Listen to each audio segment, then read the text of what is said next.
discover that opportunities don't find you. You find your opportunities. Malaki ang pamana ni Ginoong John Gokongwei Jr. sa anak niyang si Lance. Isa nga kasi siya sa pinakamayaman at pinakamatagumpay na negosyante sa Pilipinas.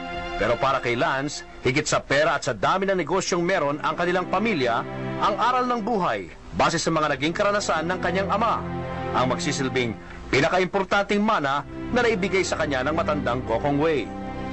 Ano sir ang lagi niyang sinasabi sa inyo? People who work hard, people who work with integrity, people who live simply within their means, then I think that's the foremost example, no? Or the foremost guide for us. Ikinuwento sa akin ni Lance ang pinagmula ng kanyang ama. Totoo raw na anak mayaman si John Gokongwei Jr.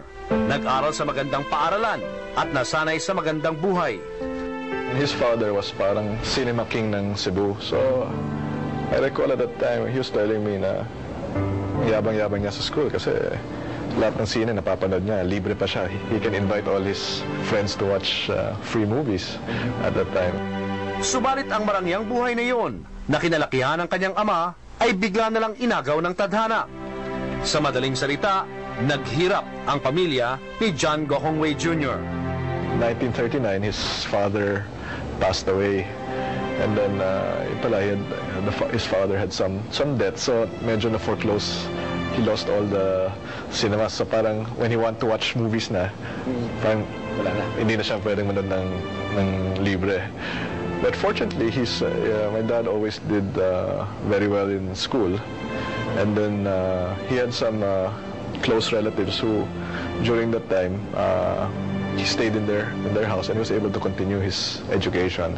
1941, World War II started. And as my dad says, parang 1940, during World Wars na ganun, parang walang mayaman, walang mahirap, everybody. It's a great equalizer at that time, no? Para lamang buhay ng kanyang ina't mga kapatid, nagtinda ng kandila, sinulid at sabon ang junior na inulila ng namayapang John Sr. Siya ang tumayong padre de pamilya. Sa kwento pa ni Lance, matapos raw ang gyera ay unti-unting nakaipon ng puhunan ang kanyang ama. Hanggang sa noong 1957, naitayo ang una nilang kumpanya, ang Universal Corn Products na ngayon kilala bilang Universal Robina Corporation. 1956, he entered the cornstarch business now, which is raw material for making various products like textiles, cigarettes, feeds at that time. From there, he just started developing new products. He came out with his first branded product, which was Blend 45 coffee. And then he got people like Boots Anson Roa, to be the endorsers for these products. Tapos nag-click.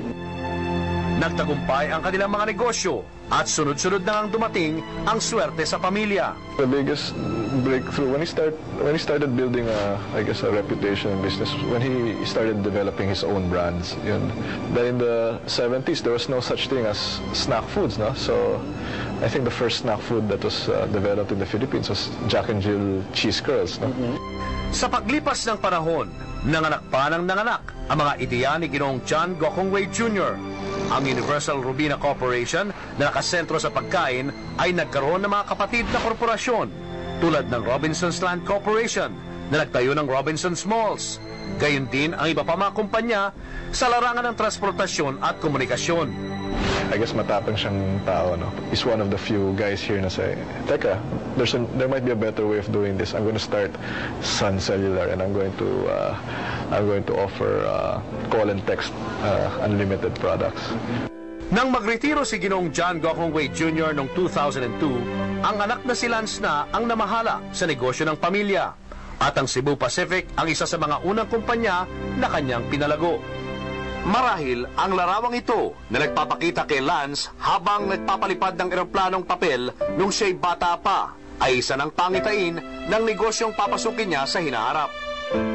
What I'm best known for, I guess, is working with Cebu Pacific and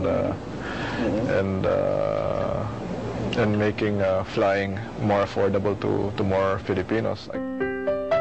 Sa harap ng mga tagumpay na tinamasa ng mga kumpanya ng pamilya Gokongwei na nakapailalim sa JG Summit Holdings, hindi nakalimot ang naturang pamilya sa mga taong naging bahagi ng paglago ng